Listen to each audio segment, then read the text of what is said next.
Bonjour, Barbara Soulti, écrivain, journaliste.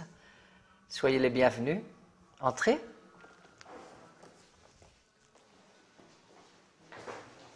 On a de la chance qu'il fasse beau. Ben écoutez, voilà, une maison qui n'est pas un riad, parce que maintenant tout devient un riad. Un riad, en principe, n'a pas d'étage. Ceci est un dard. Mais comme on a souvent dit, il y a des grands dards et des petits riads.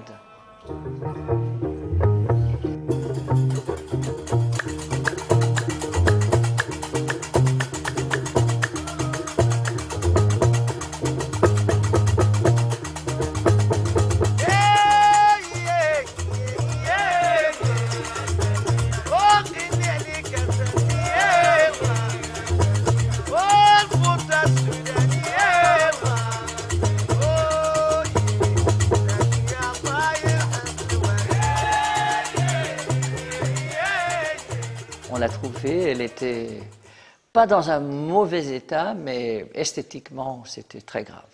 Mais on voyait les possibilités, on voyait tout ce qu'on pouvait faire. Et c'était un vrai calvaire. Mais c'était très agréable à faire. Oui, on a toujours aimé le noir et blanc dans toutes nos maisons. On a souvent eu des intérieurs, enfin on a toujours des intérieurs noirs et blancs. Et là, on a dit, oui, bon, mur blanc de toute façon, architecture blanche, qu'est-ce qu'on va faire? On va ajouter des couleurs, mais par le mobilier. Et on va essayer de trouver des choses design. Et ce qui a été une autre surprise, parce qu'on n'avait jamais pensé qu'on pouvait trouver du vintage, du design au Maroc. Le royaume de Warda, comme vous voyez, un petit chat qu'on a sauvé dans le derbe, qui était mourante. Cette pièce-là avait cette forme carrée. Et il y a des experts qui disent que probablement, à un moment donné, c'était devenu une boutique, cette partie. Peut-être dans les années 20, dans les années 30, on ne sait pas, parce que c'est une forme assez inhabituelle, cette forme carrée. Et René a redessiné les arches. Il a tout à fait redessiné les arches pour avoir, et puis on a décidé qu'on ne voulait pas de porte ni de fenêtre ici, qu'on voulait directement accès sur la cour avec la fontaine et qu'on ne voulait pas de barrière visuellement. Puis on a choisi la couleur orange parce qu'on aime bien la chaleur de la couleur. René m'a dit, c'est cette maison-là que je veux parce que on peut l'attaquer et éliminer beaucoup de choses et avoir le plus vite un résultat. On voyait d'autres maisons, on se disait, mais jamais de la vie on va pouvoir la simplifier. Elle avait aussi une grande symétrie. Ça nous intéressait beaucoup parce qu'elle avait une belle symétrie. Il y avait les deux passerelles, il y avait possibilité, bon, il y avait cette devanture de boutique ici, mais il y avait une possibilité en éliminant les carrelages, tout ce qui était détail kitsch, vraiment kitsch.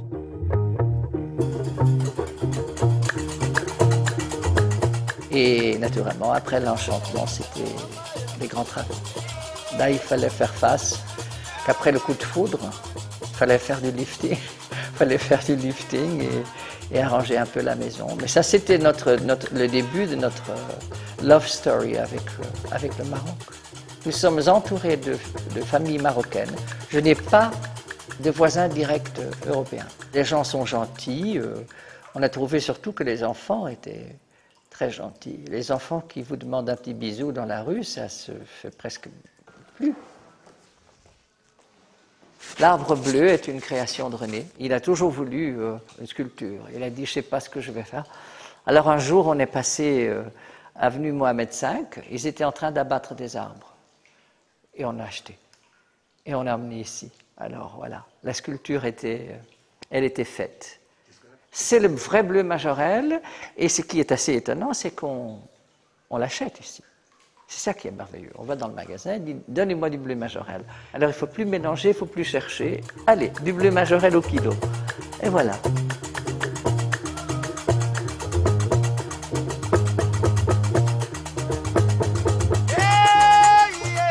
On ne voulait pas une cuisine compliquée. On voulait une cuisine pratique. Alors on a choisi des éléments, une façon d'installer une cuisine qui puisse être entretenue facilement.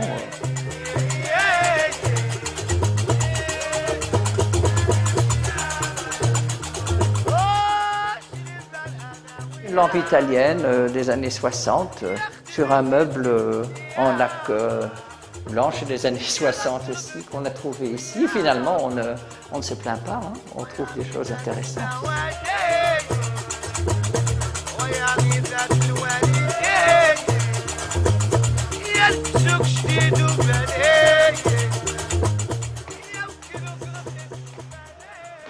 Bon, ici il y avait une toute petite pièce.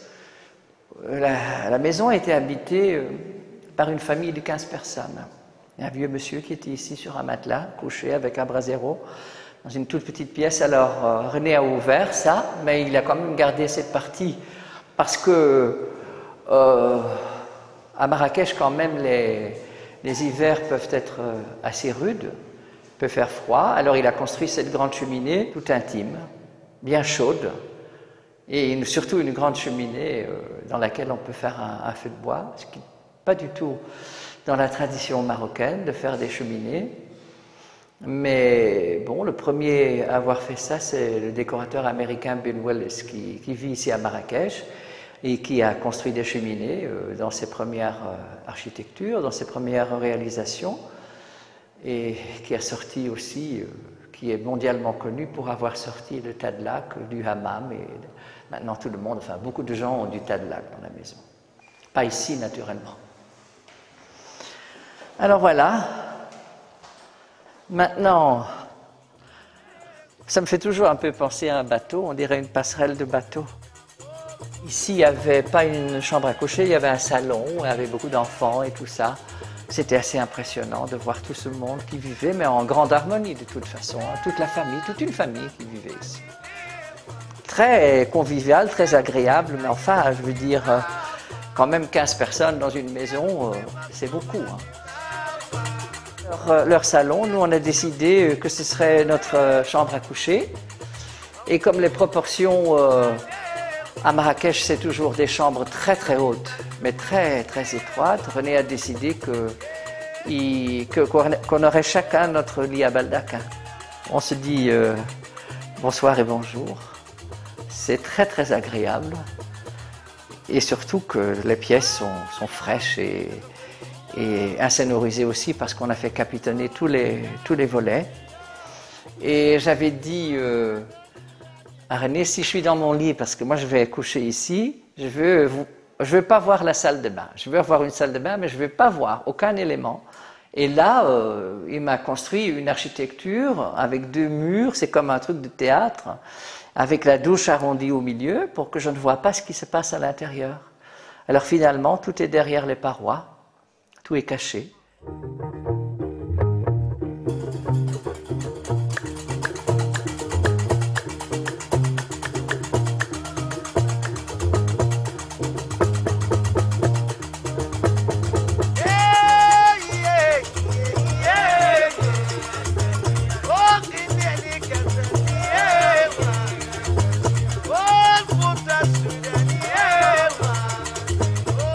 Il y avait une terrasse et puis il n'y avait rien d'autre. Il y avait juste une petite pièce, comme une chambre de bonne. Et René m'a dit, qu'est-ce que tu veux faire sur la terrasse?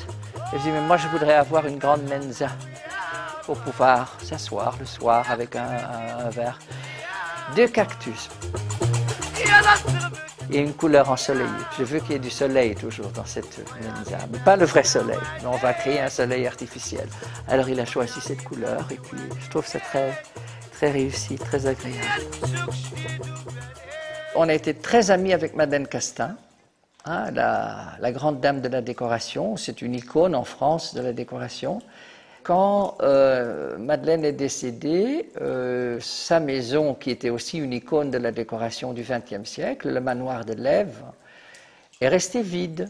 Et René a demandé au petit-fils, à Frédéric Castin, s'il pouvait faire une série de photos en noir et blanc. Il a fait cette série unique de photos en noir et blanc de l'Ève vide, qui est absolument magique. Et on a décidé qu'on publierait un livre sur l'Ève. René a un projet sur les photos d'artistes, des célébrités, de l'art contemporain, des grands artistes qu'il a photographiés. Ça fait 20 ans qu'il photographie, qui fait des photos. Alors on va faire un beau livre en noir et blanc sur les photos d'artistes, de galeristes, de collectionneurs, mais des gens intéressants. Voilà.